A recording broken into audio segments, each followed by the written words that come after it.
Hey everyone, I'm Case Aiken. Now, technically, the first Superwoman was Lois Lane. So for this week's Superman Analogue, let's talk about the romantic opposite to Superman. Now, a convention of Superman comics has long been his friends and loved ones temporarily gaining superpowers of some kind. Lois Lane is no exception and gained them several times over the years.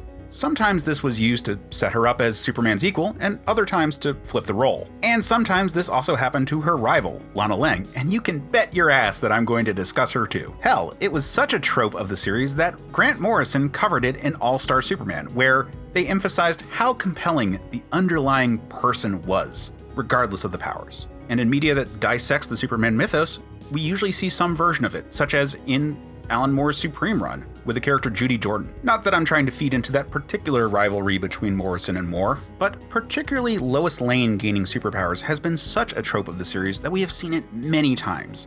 Due to the animated adaptation of All-Star Superman, we got to see this Superwoman in high-quality animation. But we've seen live-action versions of it as well, such as on Lois and Clark, The New Adventures of Superman, giving Terry Hatcher time to shine as the Woman of Tomorrow. It's popped up in stories classic and more modern, even getting a book that teased this during the Rebirth era. But outside of the times where she's been able to compete with Superman in terms of power, we've seen Lois a lot. She is essential to the Superman mythos, going back all the way to Action Comics #1. So when we've seen Lois with superpowers, it's just been a chance to use that lens to reassess the character, rather than being a defining aspect. That's why role reversals are interesting. In the Superman mythos, Lois is a version of the best of humanity, a person who challenges Superman. This was well covered in the classic movies. And as always, we got one of the best versions in the animated series, voiced by Dana Delaney. In the more recent movies, she remained a compelling figure, and we're getting a wonderful version of her currently on Superman and Lois. But for me, Smallville probably made the best argument for the character. Lois Lane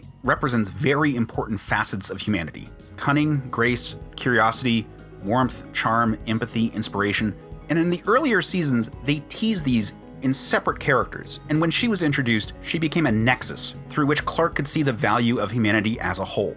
So even though Lois Lane has been a Superman-level being time and time again, it's her humanity that is most important. Lois Lane is a character that I have come to appreciate more and more, and she's proven that she can be the focal point of the story, that she's not just Superman's girlfriend, but rather that Superman's lucky to have her as his girlfriend. But that doesn't mean he hasn't had other suitors, and it doesn't mean that he hasn't had other suitors who have sometimes had some superpowers. So next time, let's look at another leg in the love triangle of Superman's life, when we look at Lana Lang. But until then, stay super, man.